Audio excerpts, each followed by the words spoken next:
मित्रांनो, 1000 लढाई जिंकण्यापेक्षा स्वतःवर विजय मिळवणे हे अधिक चांगले आहे.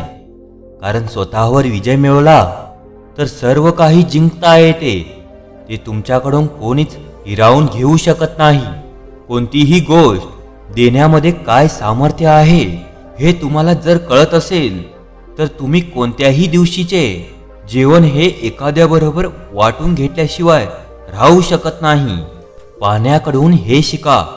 जोराच्या लाटेने कदाचित झुडपं विखुरली जाऊ शकतात, पण समुद्राची खोली ही मात्र शांत असते.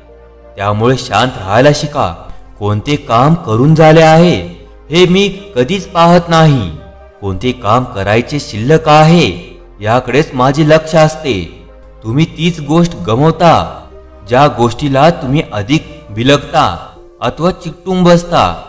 भूतकाळ आधीच निघून गेला आहे आणि भविष्यकाळाबाबत तुम्हाला कोणतीही माहिती नाही. तुम्हाला जगण्यासाठी एकच गोष्ट आहे आणि ती म्हणजे वर्तमान काळ. त्यामुळे वर्तमानात जगा.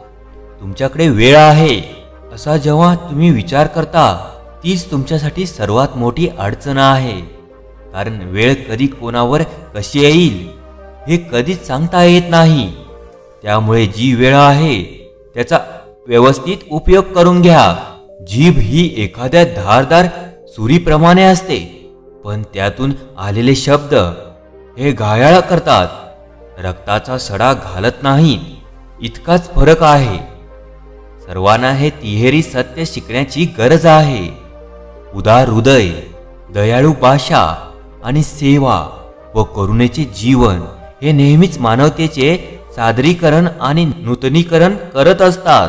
जीवनावर प्रेम करणारी व्यक्ती ही नेहमीच विषय प्रयोग टाळते. त्यामुळे नेहमीच वाईट कृत्ये करणेही टाळा. त्यामुळे जीवन अधिक सुखकर होईल. तर मित्रांनो, आजचे हे बुद्धाचे कोट्स तुम्हाला कसे वाटले हे कमेंटमध्ये नक्की कळवा आणि चॅनलला नक्की सबस्क्राईब करा.